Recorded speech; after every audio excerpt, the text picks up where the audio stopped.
আপনারা যেখান থেকে দেশ রূপান্তরের সঙ্গে যুক্ত রয়েছেন সবাইকে স্বাগত। আমরা আপনাদেরকে দেখানোর চেষ্টা করছি আইনজীবীদের লং মার্চ কর্মসূচি বর্তমানে গাজীপুর চৌরাস্তা মোড়ে অবস্থান করেছেন। এখানে তারা পথসভা করছেন। সুপ্রিম কোর্ট হাইকোর্টের আইনজীবীরা লং মার্চের ডাক দিয়েছেন। সেই লং মার্চে অংশগ্রহণ করেছেন বিভিন্ন আইনজীবীরা। এখান থেকে আইনজীবীরা যেমনটি বলছেন, বিভিন্ন সময় ভারত বাংলাদেশকে নিয়ে প্রোপাগান্ডা ছড়াচ্ছেন এবং বাংলাদেশের মানুষকে পাখির মতন গুল্লি করে হত্যা করছেন এবং তারই তীব্র নিন্দা প্রতিবাদ জানিয়ে হত্যা বন্ধের দাবি নিয়ে তারা এই লং মার্চের ডাক দিয়েছেন এবং 54টি নদীর পানি প্রত্যাহার করার প্রতিবাদে তারা এই লং মার্চ কর্মসূচি নিয়ে জাতীয় প্রেস ক্লাবের সামনের থেকে সোনামুড়ি সোনা মসজিদ সীমান্ত অভিমুখে তারা এই লং মার্চ নিয়ে যাত্রা শুরু করেছেন। এখন চৌরাস্তায় অবস্থান করে বক্তব্য দিচ্ছেন। আমরা সরাসরি চলে যাব বক্তব্যে। আমাদের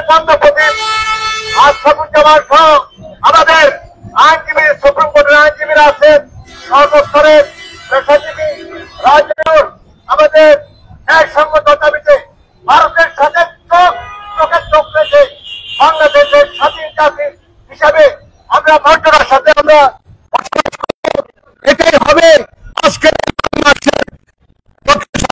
এই লং মার্চ। গাজীপুরে, টাঙ্গাইলে, রাজেঙ্গা, সিরাজপুর, নাটোর, রাজশাহী হয়ে আমরা আগামীকাল সীমান্তবর্তী এলাকা সোনা মসজিদ সীমান্তে আমরা যাব। সেখানে গিয়ে আমাদের দাবি আমরা প্রতিষ্ঠা করব। বাংলাদেশের মানুষের অধিকার, পানির অধিকার, সীমান্তের হত্যা বন্ধের বন্ধ করার জন্য আমরা সকলকে 18 কোটি মানুষকে আজকে ঐক্যবদ্ধ হওয়ার জন্য আমরা আহ্বান জানাবো। আজকের লং মার্চ চলছে, চলবে। বন্ধুরা, আজকের গাজীপুরবাসী যারা আমাদের দাবির সমর্থনে আপনারা ঐক্যবদ্ধ হবেন এই আশাবাদ ব্যক্ত করে আজকের লং মার্চের এখানে কর্মসূচি আমরা এখানে